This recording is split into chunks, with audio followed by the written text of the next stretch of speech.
कई लोगों को लगेगा कि एक इंसान का रैंक 9 मार्शल सेंट को हराना बस बुखार का सपना है, लेकिन लू शेंग के लिए यह सिर्फ तर्कसंगत नतीजा था।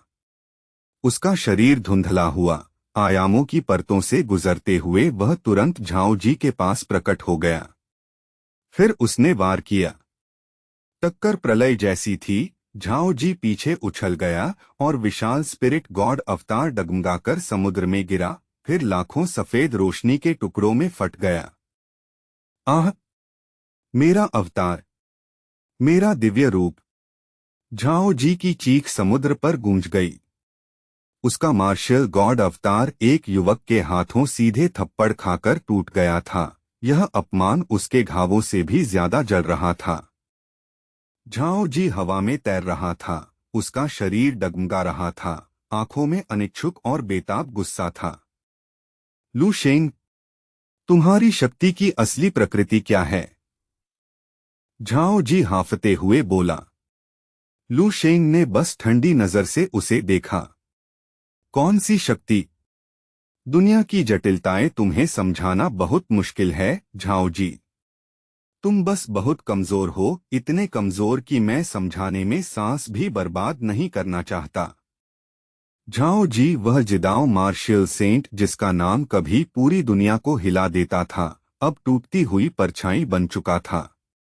उसकी विशाल प्रोजेक्शन, जो कभी आकाश को थामे खड़े देवता जैसी लगती थी, अब टूटते तारे की तरह गहरे समुद्र में गिर रही थी।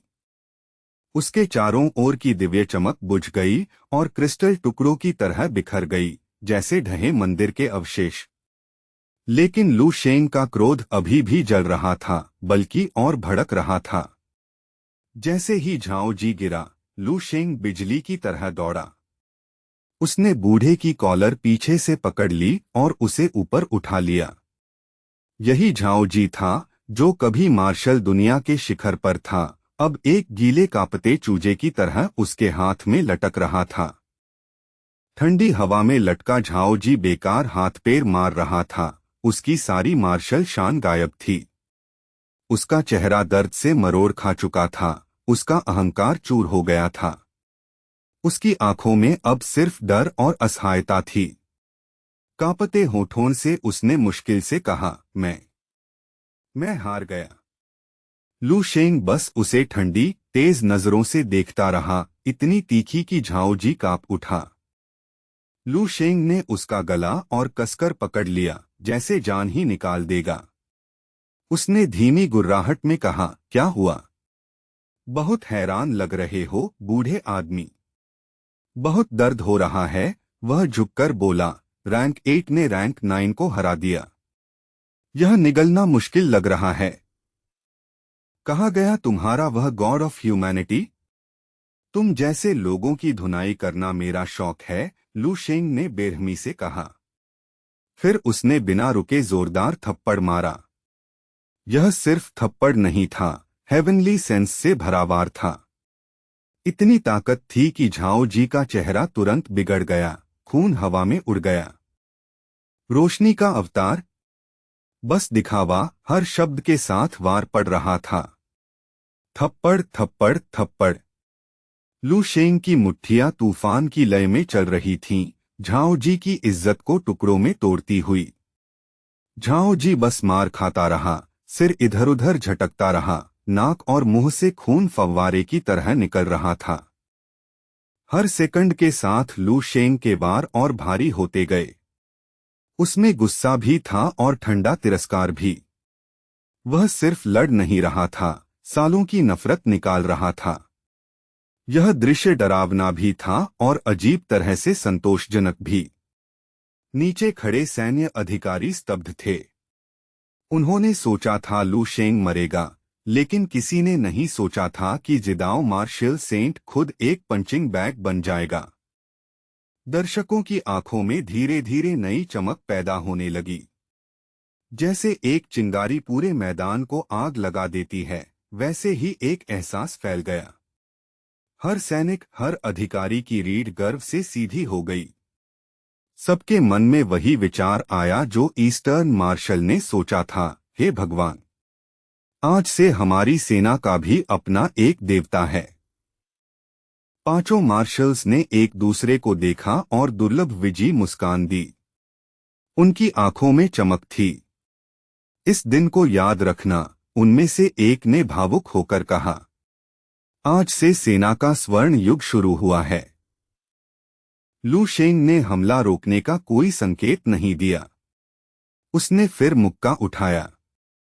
उसकी चाल धीमी लग रही थी, लेकिन उसका रास्ता इतना सटीक था मानो स्वर्ग और धरती के नियम उसी के अधीन हों। उस पल उसकी मुट्ठी ही कानून थी। तभी जब झाओ जी की कलाई उसके हाथ में ढीली पड़ गई, उसने हमला थोड़ी देर के लिए रोका। जिदाओ मार्शल सेंट की हालत पहचान से बाहर थी। उसका चेहरा सूजकर पूरा सूअर का सिर बन चुका था। उसकी सारी दिव्य शान गायब थी। उसका चेहरा बैंगनी सूजन से भरा था, जैसे टमाटर कुचल दिया गया हो। एक आंख बंद थी, दूसरी बाहर निकली हुई। होंठ फट चुके थे, दांत टूट गए थे, बस दो टेढ़े दांत बचे थे। फिर भी उसकी आंखों में आखिरी जिद चमकी। तुम मरोगे, उसने फुसफुसाया।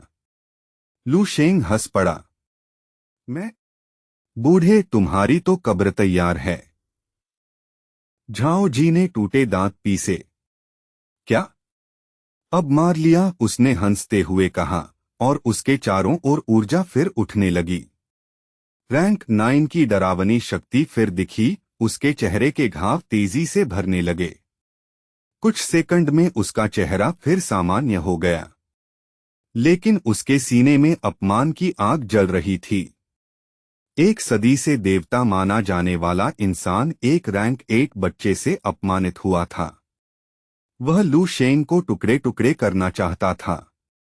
लू शेंग ने ठंडी नजर से देखा और भौं उठाई। ओह, इतनी जल्दी ठीक भी हो गए। कमाल है। झाओ जी के दिल में डर उतर गया। अब उसे समझ आया कि रैंक 8 और रैंक 9 की दूरी पार करना कोई संयोग नहीं था। यह दिव्य स्तर की मार्शल कला थी। उसके भीतर डर और ईर्ष्या साथ उठे। उसने शरीर सीधा किया और गहरी आवाज में कहा, तो क्या हुआ अगर तुम्हारी कला बेहतर है? तुम अभी भी युद्ध खेलता बच्चा हो। रैंक 9 मार्शल सेंट की गहराई तुम्हें समझ ही नहीं। झाओ जी के शरीर के चारों ओर बिजली चमकने लगी। वह घमंड से बोला, मैं स्वर्ग और धरती से जुड़ा हूं। मेरी शक्ति अनंत है। मेरा शरीर 100 साल से दुनिया की धाराओं से पोषित हुआ है। मैं उस ऊंचाई पर हूं जिसे तुम्हारा छोटा दिमाग सोच भी नहीं सकता। रैंक 8 की थोड़ी सी शक्ति मुझे कैसे मार सकती है? लू शेंग ने सिर हिलाया और दया भरी मुस्कान दी। मैंने तुम्हें गांव का मार्शल सेंट कहा था। लगता है मैं तुम्हें ज्यादा ही इज्जत दे रहा था। तुम सच में छोटे दिमाग वाले हो, वह हंसा। तुम कहते हो मुझे रैंक 9 की शक्ति नहीं पता। यह तो मजाक है। मैंने रैंक एम और रैंक जी जैसे दिग्गज देखे हैं, जिनके सामने तुम चींटी लगोगे। तुम बहुत छोटे कुएं में जी रहे हो, झाओ जी। लू शेंग ने धीरे धीरे मुट्ठियां भींची और उसके इरादे की घनता से आसपास की हवा तक मुड़ने लगी।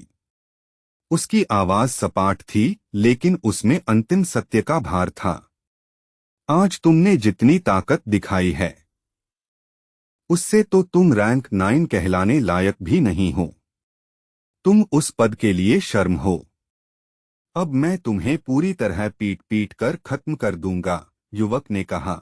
उसकी उंगली सीधे जिदाओ मार्शल सेंट के चेहरे के बीचों बीच तनी हुई थी। उसकी आवाज इतनी साधारण और शांत थी कि वह किसी चीख से भी ज्यादा डरावनी लग रही थी, जैसे वह कोई मामूली बात बता रहा हो, न कि मौत का फैसला। देखना चाहता हूं जब तुम्हारी आत्मा बुझने लगेगी, तब भी क्या तुम वही घटिया हंसी हंस पाओगे?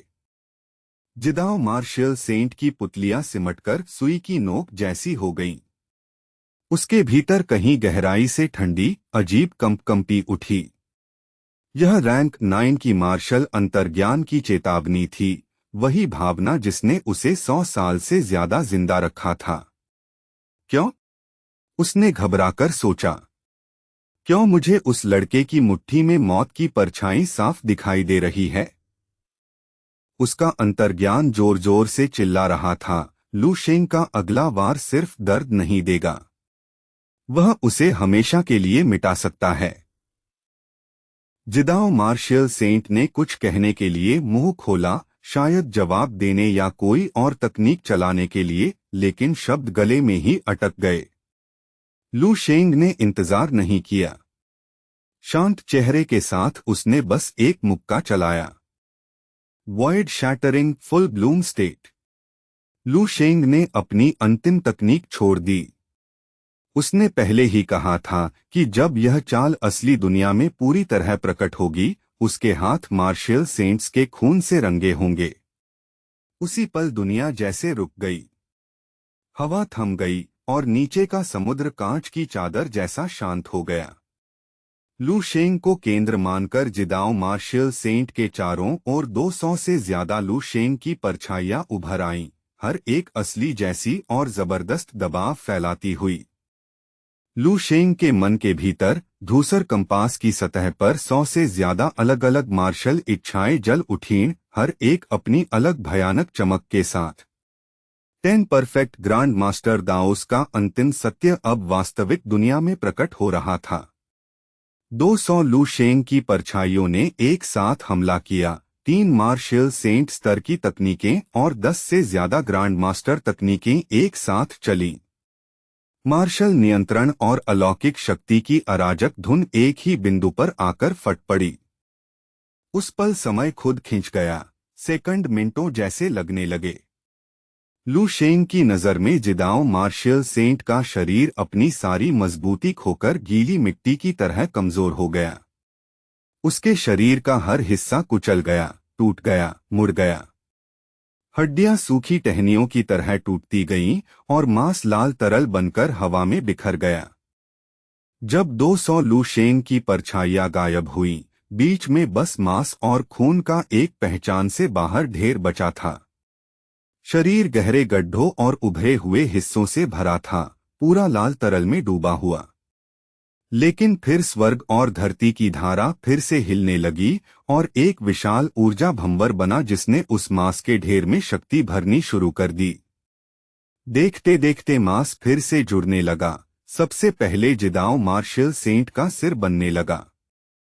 फिर मुंह बना, होंठ कांपते हुए बोले, आवाज भीगी और भारी थी लेकिन घमंड से भरी हुई। हाँ हाँ, बस इतना ही? यही है तुम्हारी पूरी ताकत? तुम मुझे 1000 बार तोड़ सकते हो लड़के, लेकिन आखिर में यह सिर्फ शरीर है। मैं अमर हूं। लू शेंग थोड़ा पीछे खड़ा होकर उस धड़कते मांस के ढेर को ध्यान से देखने लगा। ओह, इतना काफी नहीं था, उसने धीरे से कहा। झाओ जी के दोबारा बनते शरीर में उसे हल्की सी दिव्य चमक महसूस हुई। यह उसकी अपनी इम्यूटेबल सेल्स जैसी ही थी, बस काफी कमजोर और आदिम स्तर की। यह वह अवशेष शक्ति थी जो झाओ जी ने 100 साल तक देवता बनकर इकट्ठी की थी। जब झाओ जी का शरीर धीरे धीरे ठीक हो रहा था, वह मौका नहीं छोड़ा और फिर उकसाने लगा। अगर सच में मुझे खत्म कर सकते हो तो दिखाओ, अपनी ताकत बढ़ाओ। लेकिन तुम नहीं कर सकते, है ना? मैं गॉड ऑफ ह्यूमैनिटी हूं। मैं अमर हूं। तुम जैसे गुमनाम इंसान अनंतता के सामने क्या कर सकते हो? हाँ हाँ हाँ। लू शेंग ने दांत भींचे, चेहरे पर हल्की झुंझलाहट आई।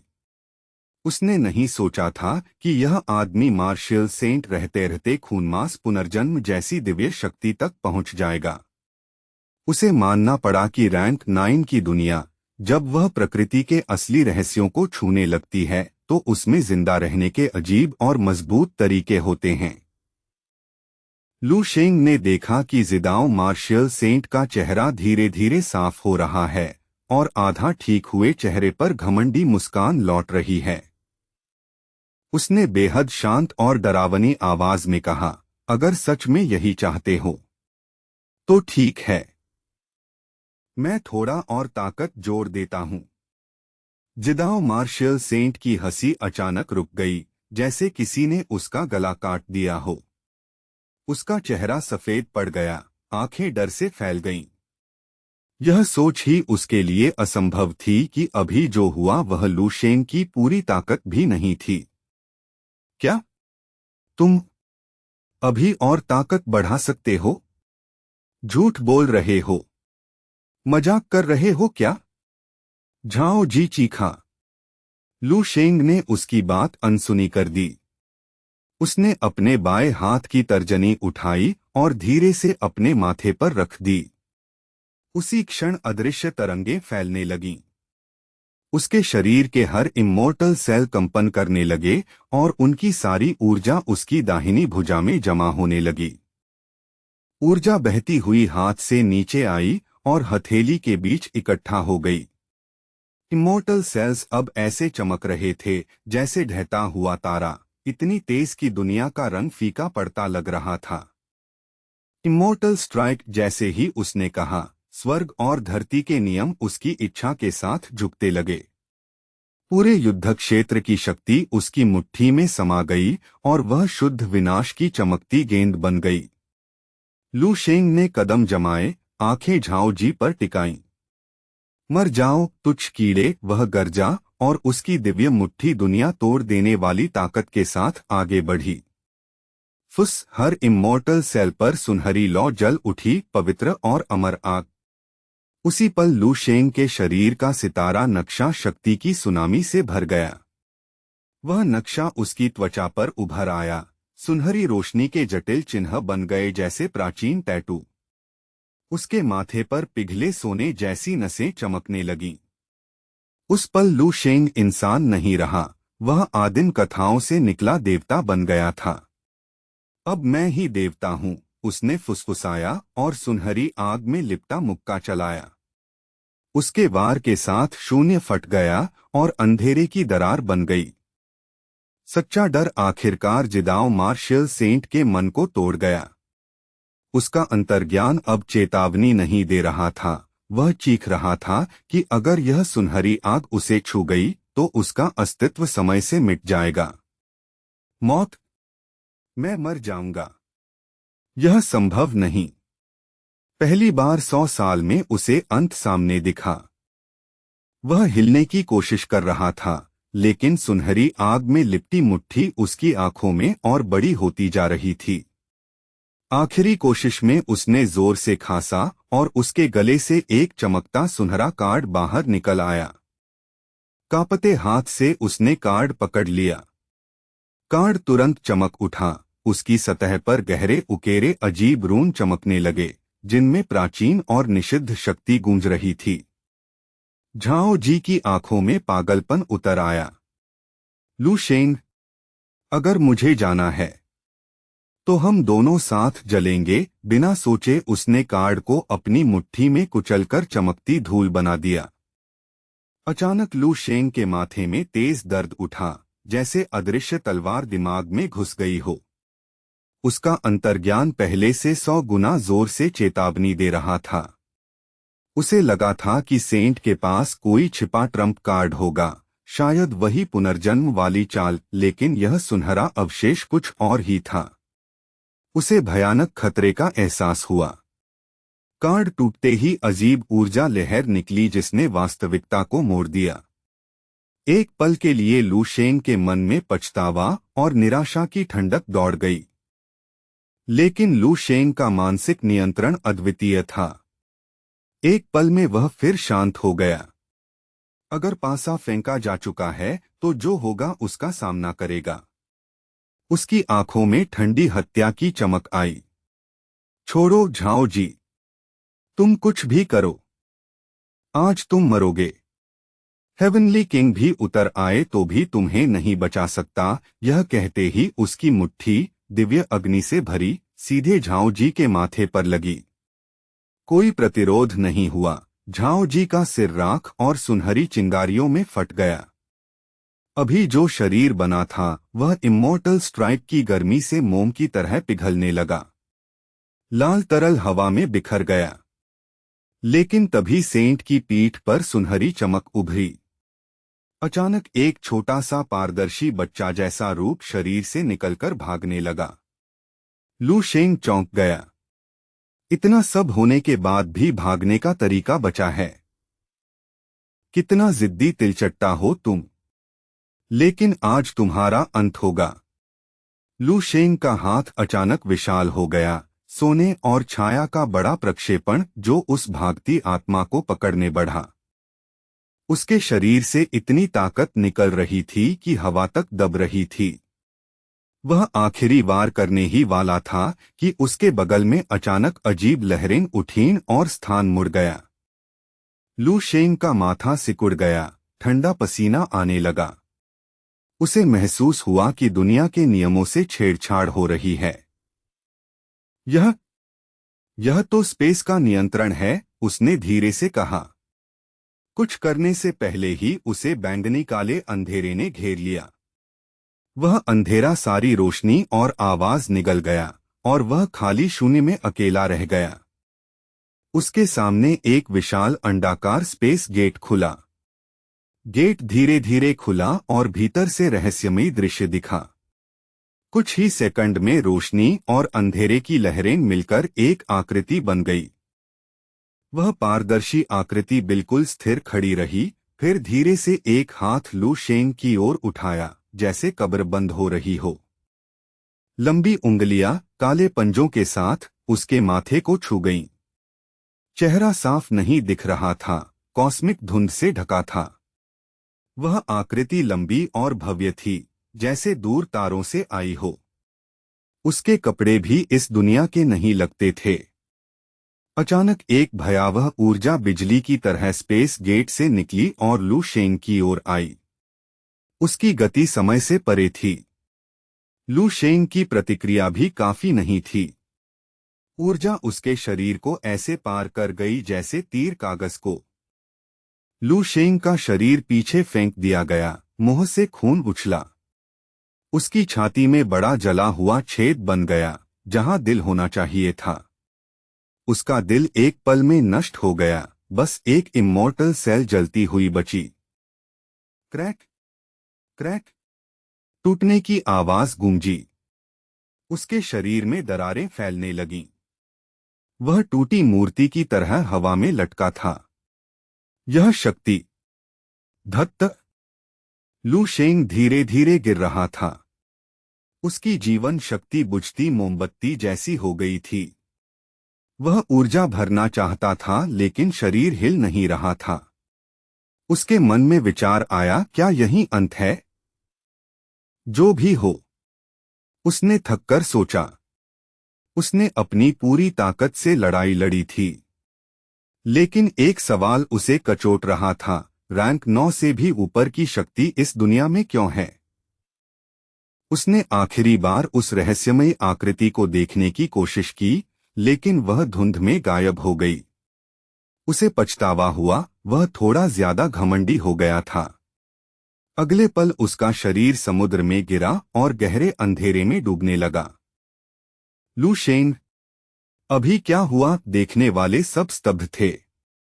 उन्हें समझ ही नहीं आया क्या हुआ। कुछ लोगों को लगा शायद यह सपना था। ईस्टर्न रीजन के बूढ़े मार्शल ने चुप्पी तोड़ी। सभी स्टार जनरल्स, अधिकारी और सैनिक पानी में कूदो। उसने उस जगह की ओर इशारा किया जहां लू शेंग गिरा था। समुद्र का हर हिस्सा खोजो। लू शेंग को ढूंढो। अभी। जल्दी। आदेश पूरे बेड़े में फैल गया। सैकड़ों सैनिक तुरंत समुद्र में कूद पड़े और खोज शुरू कर दी। फ्लैगशिप के पुल पर पांचों मार्शल्स खड़े थे।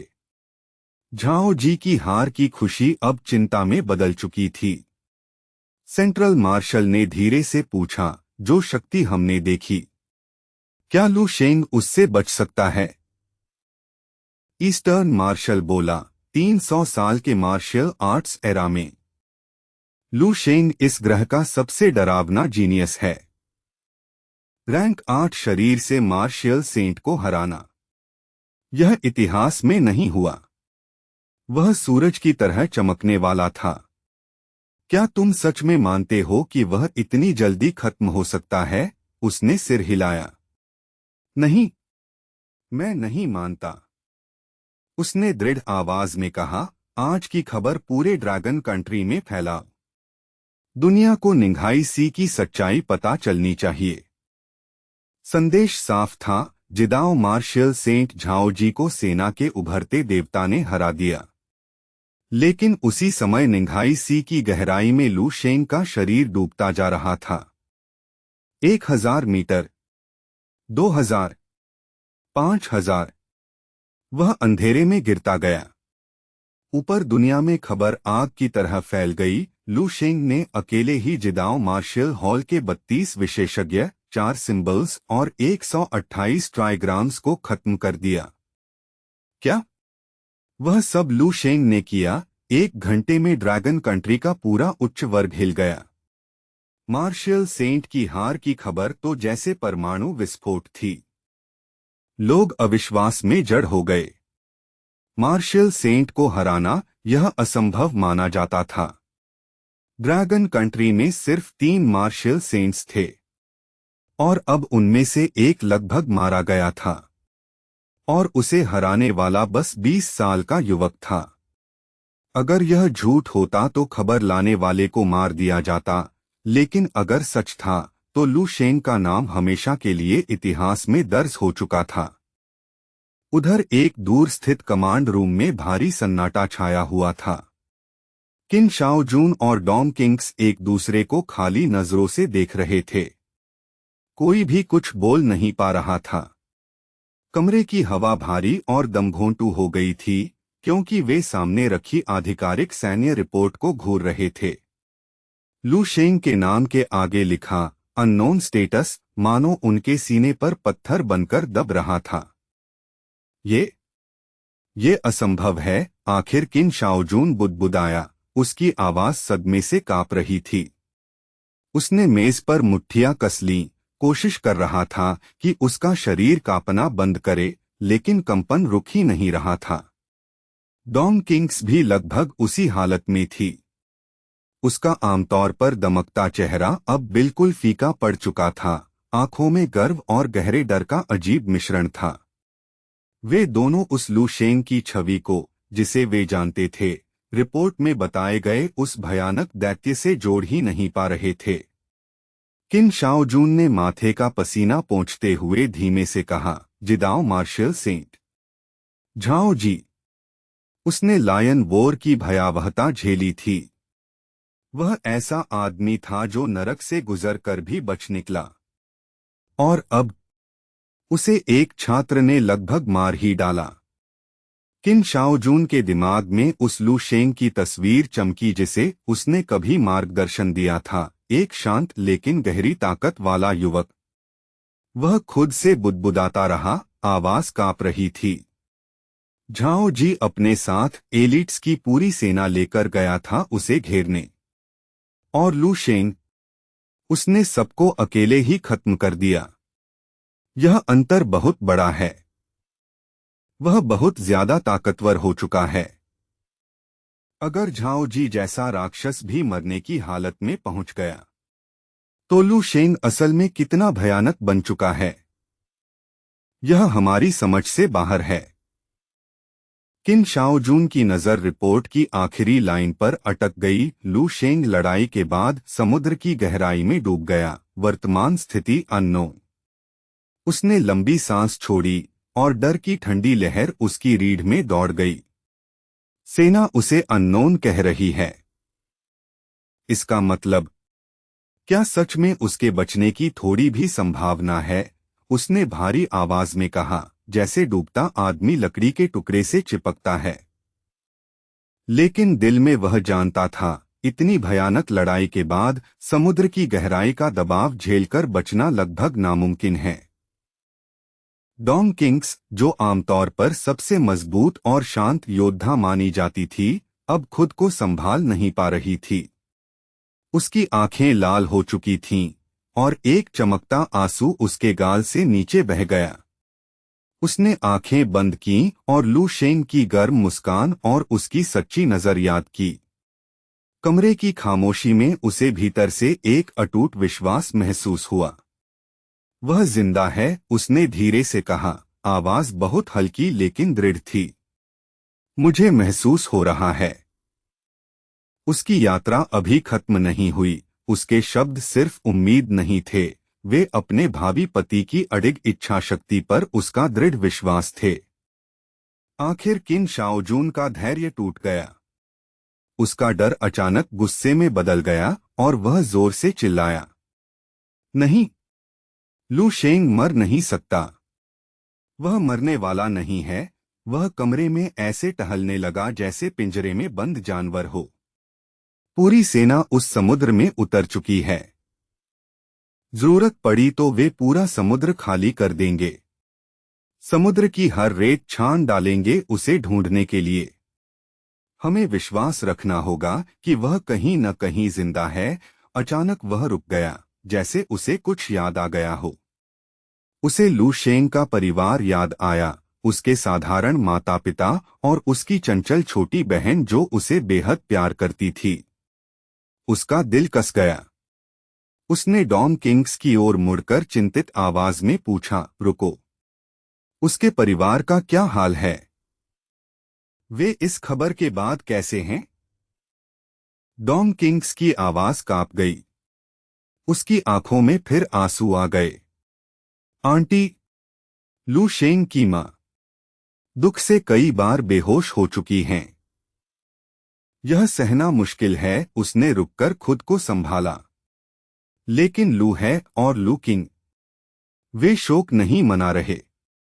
वे अब भी मानते हैं कि वह वापस दरवाजे से अंदर आएगा। उन्हें यही विश्वास रखना होगा। उसकी आवाज धीरे धीरे खो गई, जैसे वह खुद को ही समझा रही हो। अचानक किन शाओजून ने हाथ हिलाते हुए कहा, जैसे खुद को दिलासा दे रहा हो, रुको, देखो, शायद चिंता करने की जरूरत ही नहीं है। सोचो, लाश नहीं मिली, यही सबसे अच्छी खबर है। इसका मतलब मामला साफ नहीं है। शायद वह घायल हुआ, कोई हाईटेक गैजेट या प्राचीन खजाना मिला हो और कहीं छिपकर ठीक हो रहा हो। अगली बार जब हम उसे देखेंगे वह दुगुना ताकतवर होगा। डॉन किंग्स ने उसे देखा और फिर थककर माथे पर हाथ रख लिया। दुख के बीच भी किन शाओजून की भोली सोच उसे परेशान कर रही थी। किन शाओजून ने मुंह फुलाया और अजीब सा चेहरा बनाकर अपनी सांसें संभालने लगा। वह खिड़की की ओर देखने लगा, जैसे वहां से निंगाई सी दिख जाएगा। लू शेंग हरामी, जल्दी वापस आओ। बस इतना बता दो कि तुम अभी भी जिंदा हो। उसी समय तियनशन पीक की जमी हुई ऊंचाइयों पर एक भव्य और गुप्त पर्वतीय महल के भीतर अचानक दर्द से भरी भयानक चीख गूंज उठी। चीख महल के विशाल कक्षों में गूंजती रही। एक टूटी हुई आकृति फर्श पर घुटनों के बल झुकी थी, पेट पकड़कर कराह रही थी। वह जमीन पर गिरे चमकते नीले तरल को पागलों की तरह चाट रहा था। उसका शरीर दर्द से बुरी तरह कांप रहा था। वह आदमी हाफ रहा था, फेफड़े संघर्ष कर रहे थे। उसका चेहरा बिल्कुल सफेद पड़ चुका था। बड़ी मुश्किल से उसने सिर उठाया, वह झाओजी था। उसका शरीर लगभग टूट चुका था। 100 साल से जिस जिदाओ मार्शियल शरीर को उसने साधा था, वह अब पूरी तरह बर्बाद हो चुका था। उसने अंधेरे में घूरते हुए दांत पीसे। भगवान का शुक्र है, मैंने पहले से सोल फ्यूजन लिक्विड ले लिया था, नहीं तो मेरी मार्शियल दाओ आत्मा उस राक्षस से बच भी जाती तो भी इस शरीर में टिक नहीं पाती। धिक्कार है उस लड़के को। लू शेंग नाम लेते ही झाओ जी के दांत अपने आप पीसने लगे। लेकिन नफरत के नीचे एक और भावना थी, हड्डियों तक जमाने वाला डर। जितना आदमी बूढ़ा होता है, खासकर मार्शल सेंट बनने के बाद, उतना ही मौत से डरता है। झाओ जी लायन वॉर का पुराना योद्धा था, लेकिन ऐसा डर उसने कभी महसूस नहीं किया था। उसे याद आया कैसे लू शेंग ने उसे खिलौने की तरह कुचला था। उसे आखिरी मुक्का याद आया, वह वार जो जीवन और पूरी तरह मिट जाने के बीच था। अगर उसने आखिरी पल में एम लेवल मार्शल दाओ इच्छा वाला ताबीज इस्तेमाल न किया होता तो वह खत्म हो चुका होता। धत्तेरे की लू शेंग। 100 साल की साधना। मेरा परफेक्ट शरीर। एक बच्चे ने सब नष्ट कर दिया। उसे समझ आ गया कि अपनी पुरानी ताकत पर लौटने में शायद पूरी जिंदगी लग जाएगी। सोल फ्यूजन लिक्विड बस अस्थायी राहत थी। उसकी उच्च स्तर की आत्मा इस कमजोर शरीर को स्वीकार नहीं कर रही थी। दोनों को पूरी तरह मिलाने में कम से कम 10 साल लगेंगे और तब भी उसकी शक्ति लगभग 30% कम हो जाएगी। अभी उसकी मार्शियल दाओ आत्मा तूफान में टिमटिमाती मोमबत्ती जैसी थी। कांपते हाथों से उसने एक के बाद एक महंगी औषधियां पीनी शुरू कर दी। हर बोतल एक ही घूंट में खाली कर रहा था। बीच बीच में पागलों की तरह बड़बड़ा रहा था। असंभव। यह कैसे हो सकता है? लू शेंग इंसान है भी या नहीं? और चाहिए।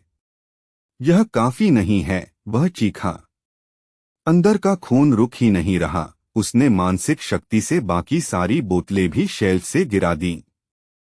अब उसने पीना भी छोड़ दिया। बस बोतलें तोड़ दीं और दवाइयां अपने शरीर और घावों पर बहने दीं। फर्श लाल द्रव से भर गया, दवाइयों और उसके अपने खून का मिश्रण। काफी देर बाद झाओ जी थोड़ा होश में आया। वह बुदबुदाया, रैंक 1 ग्रह पर ऐसा राक्षस कैसे पैदा हो सकता है? रैंक 8 पर ही सेंट को तोड़ दिया। अगर रैंक 9 होता तो आसमान फाड़ देता। लेकिन फर्क नहीं पड़ता, वह मर चुका है। रैंक एम वार से कोई नहीं बचता।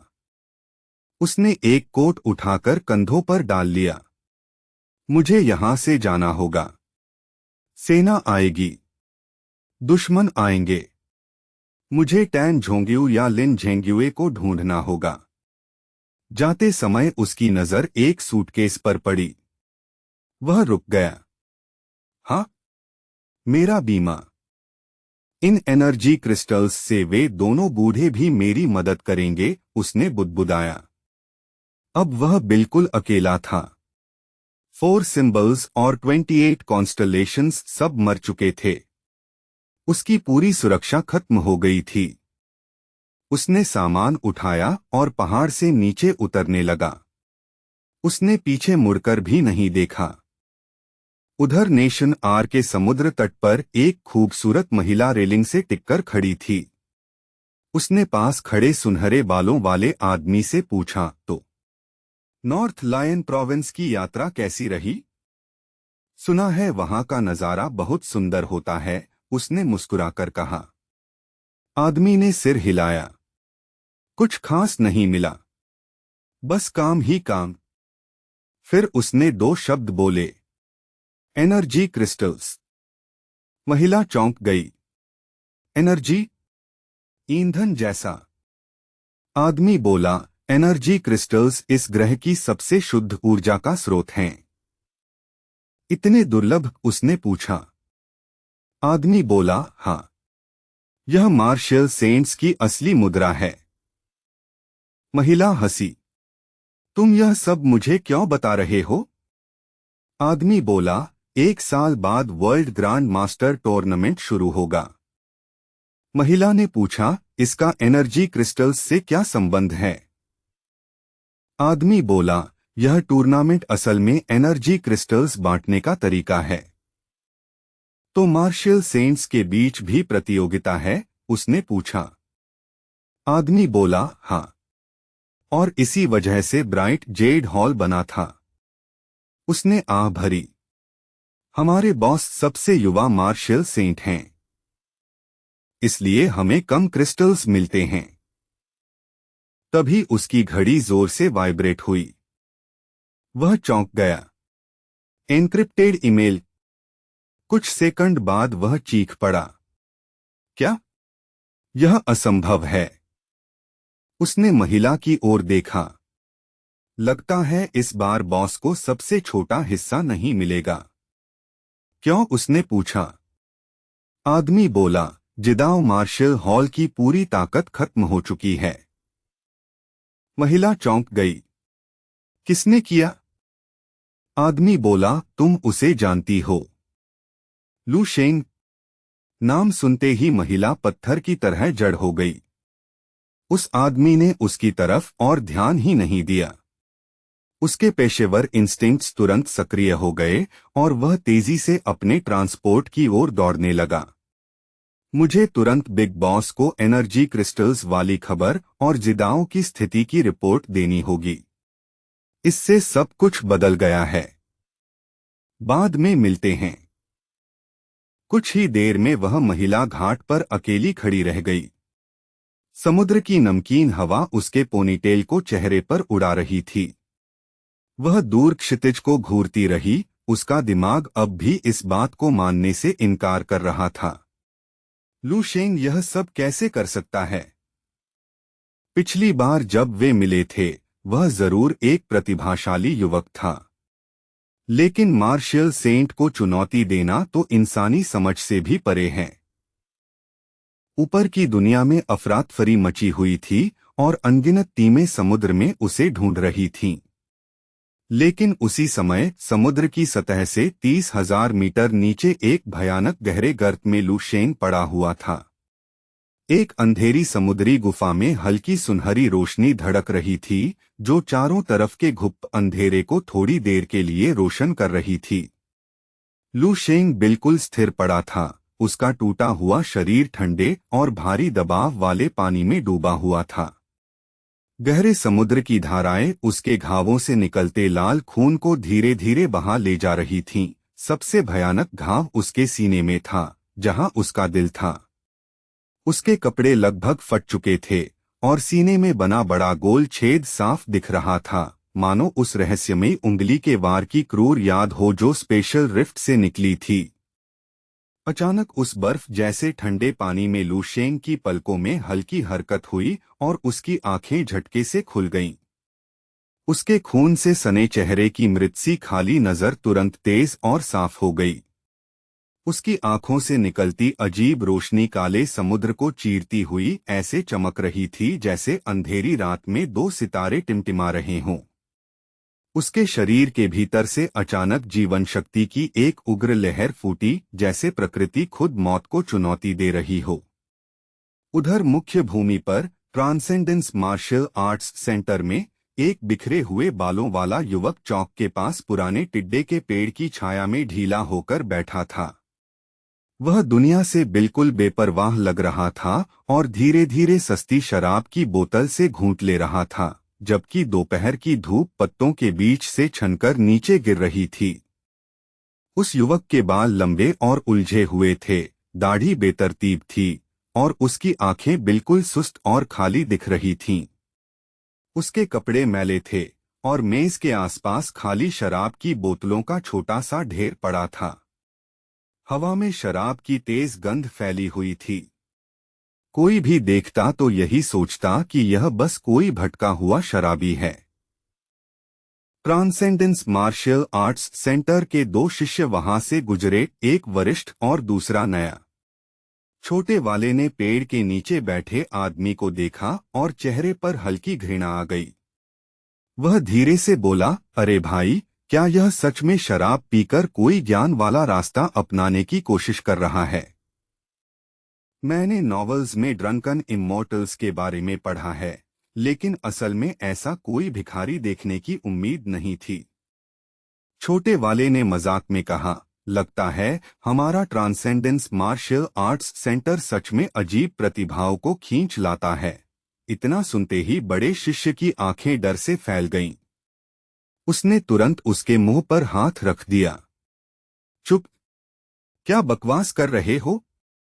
तुम्हें पता भी है वह कौन है? वह कुछ पल चुप रहा, फिर भारी सांस लेकर बोला, उसका मार्शियल पाथ जबरदस्ती तोड़ दिया गया था। इसलिए वह इस हालत में है। छोटे शिष्य की आंखें फैल गईं। क्या? मार्शल पाथ टूट गया। रुको, क्या वह सीनियर ब्रदर डोंगशेंगी है? हाँ, वही है, बड़े शिष्य ने दूर बैठे युवक की ओर देखते हुए कहा। उसके चेहरे पर दया और सम्मान दोनों थे। यह आदमी कभी ट्रांसेंडेंस मार्शल आर्ट्स सेंटर का सबसे बड़ा जीनियस माना जाता था। मार्शल सेंट के 3 मुख्य शिष्यों में से एक। 40 से पहले ही पीक ग्रेट ग्रैंड मास्टर बन गया था। उसने पूरी मार्शल वर्ल्ड को चुनौती देने का फैसला किया था। लेकिन कहीं बाहर उसकी मार्शल पाथ और उसका दिमाग दोनों किसी बहुत शक्तिशाली व्यक्ति ने तोड़ दिए। उसके बाद से वह कभी पहले जैसा नहीं रहा। छोटे शिष्य ने धीरे से कहा, 40 से पहले पीक ग्रेट ग्रैंड मास्टर। यह तो बहुत ऊंचाई है। सोचो, इतना ताकतवर आदमी भी ऐसा हार गया कि जीने की इच्छा ही खत्म हो गई। नए शिष्य ने पूछा, किसने किया? कौन ऐसा कर सकता है? बड़े शिष्य ने कहा, अफवाह है कि सेना का कोई भयानक मार्शल जीनियस था। लेकिन असली बात गुप्त रखी गई है। बस इतना याद रखो, दुनिया में बहुत से छिपे हुए राक्षस और उस्ताद हैं। हमें मेहनत करनी चाहिए, लेकिन हमेशा ताकतवर लोगों के लिए सम्मान और डर दोनों रखना चाहिए। समझ गया, सीनियर ब्रदर, नया शिष्य बोला। दोनों चलते चलते दूर चले गए और चौक फिर शांत हो गया। पेड़ के नीचे बैठा डोंगशेंगी धीरे से सिर झुकाकर मुस्कुराया, लेकिन वह मुस्कान कड़वी थी। उसने नए शिष्य की बात दोहराई, हमेशा विनम्र रहो। ताकतवर लोगों का सम्मान करो। कितनी अच्छी बात है। तभी पीछे से तेज कदमों की आवाज आई और कोई घबराई आवाज में पुकारने लगा, senior brother Dong. Senior brother. एक सुंदर और पतली लड़की दौड़ती हुई उसके पीछे आकर रुकी। वह लिन वॉन वन थी। उसका चेहरा दौड़ने से लाल हो गया था और वह तेजी से सांस ले रही थी। डोंगशेंगी ने पीछे देखने की भी जरूरत नहीं समझी। उसने नई बोतल उठाई और लंबा घूंट लिया। ओह लिटिल सिस्टर वॉन वन, उसने आलस से कहा, क्या तुम यहाँ आई हो यह देखने कि तुम्हारा सीनियर ब्रदर कितना टूट चुका है? उस भिखारी को उसके असली रूप में देखने। लिन वॉन वन ने उसकी बात का जवाब नहीं दिया। उसने पैर पटका और उसके पास झुककर तुरंत उसके कान में कुछ जरूरी बातें फुसफुसाईं। सीनियर ब्रदर, खुद पर तरस खाना बंद करो और मेरी बात सुनो। यह तुम्हें अभी जानना जरूरी है। उसकी बात खत्म होते ही डोंगशेंगी की सुस्त आंखों में अचानक तेज चमक आ गई। उसका चेहरा पूरी तरह बदल गया, जैसे उसे बहुत बड़ा झटका लगा हो। क्या यह सच है? तुम्हें पूरा यकीन है? उसकी आवाज कांप रही थी। लिन वॉन वन ने हाथ उठाकर कसम खाने जैसा इशारा किया। मैंने अपने पिता और बाकी सीनियर ब्रदर्स को खुद इस बारे में बात करते सुना है। मैंने निंघाई की लड़ाई की लीक हुई वीडियो भी देखी है। यह सच है। डोंगशेंगी अचानक खड़ा हो गया। उसकी हरकत से मेज पर रखी आधी भरी बोतलें गिरकर पत्थर पर टूट गईं। वह कुछ पल चुप खड़ा रहा, लेकिन उसकी आंखों की चमक और तेज होती जा रही थी, जैसे उसकी आत्मा के अंदर कुछ पुराना और शक्तिशाली जाग रहा हो। उसने कांपती आवाज में कहा, जिदाओ मार्शल सेंट। झाओ जी। उसे उसी ने आधा मार डाला। तो फिर मैं क्या हूं? मैं तो बस मजाक हूं। वह खुद पर हंस पड़ा।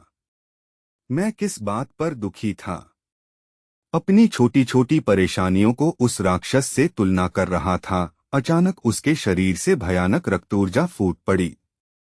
उसने मुट्ठी भींची और पूरी ताकत से पुराने पेड़ के तने पर घूंसा मार दिया। एक सूखी हड्डी जैसी आवाज पूरे चौक में गूंज गई। सैकड़ों साल पुराना पेड़ जोर से हिल गया। उसकी मोटी छाल टूट गई और अंदर की सफेद लकड़ी दिखने लगी। भारी शाखाएं टूटकर नीचे गिरने लगीं और हरे पत्तों की बारिश होने लगी।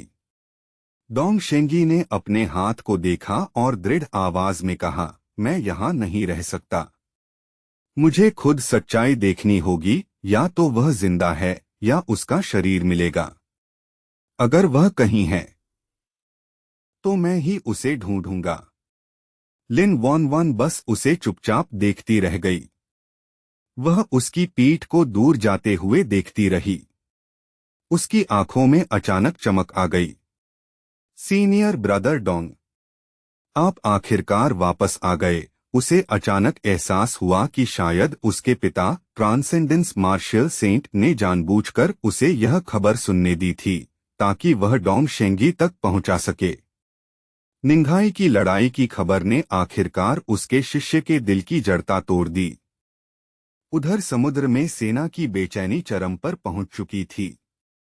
युद्धपोत और पनडुब्बियां लगातार निंघाई सी में लू शेंग का कोई सुराग ढूंढ रही थीं। खोज का दायरा 100 किलोमीटर से भी ज्यादा बढ़ा दिया गया था और गहरे समुद्र के ड्रोन 8000 मीटर की सीमा तक पहुंच चुके थे। लेकिन इतनी कोशिशों के बाद भी सेंट्रल मार्शल को बार बार वही रिपोर्ट मिल रही थी, लू शेंग का कोई निशान नहीं मिला। सेंट्रल मार्शल का चेहरा पसीने से भीग गया था। उसने दांत भींचकर अपने अधिकारियों को घूरा। तो अभी तक खड़े क्यों हो? खोज का दायरा और बढ़ाओ और गहराई तक जाओ। समुद्र के हर गड्ढे और हर गुफा को खोजो। मैं मानने को तैयार नहीं कि लू शेंग जैसा आदमी बस गायब हो सकता है। खोज जारी रखो और याद रखो, जिसे भी जरा सा सुराग मिलेगा उसे इतना इनाम मिलेगा जितना उसने कभी सोचा भी नहीं होगा। एक नौसेना जनरल आगे आया। उसके हाथ में डेटा की मोटी फाइल थी और वह पसीना पोंछ रहा था। सर, हमारी टीमें हयुआ अबिस के किनारे तक पहुंच चुकी हैं। इससे नीचे जाना मौजूदा उपकरणों से बहुत मुश्किल है। मार्शल ने ठंडी नजर से उसे देखा। तुम्हें क्या लगता है ज्यादा मुश्किल क्या है, एक गर्त में उतरना या फिर 200 साल लगाकर ऐसा योद्धा पैदा करना जो मार्शल सेंट को दबा सके? सेना आज इनमें से कौन सा काम असफल देखना चाहेगी? जनरल का चेहरा तुरंत पीला पड़ गया। समझ गया मार्शल, मैं इंतजाम करता हूं। फिर वह झिझककर बोला, क्या स्टार जनरल टीमों को भी बुलाया जाए? मार्शल ने सिर हिलाया। अभी नहीं। लू शेंग के गायब होने की खबर बाहर नहीं जानी चाहिए। उसके परिवार और दोस्तों का ख्याल रखो, लेकिन उन्हें कुछ मत बताओ। जब तक वह वापस नहीं आता कोई सच्चाई नहीं।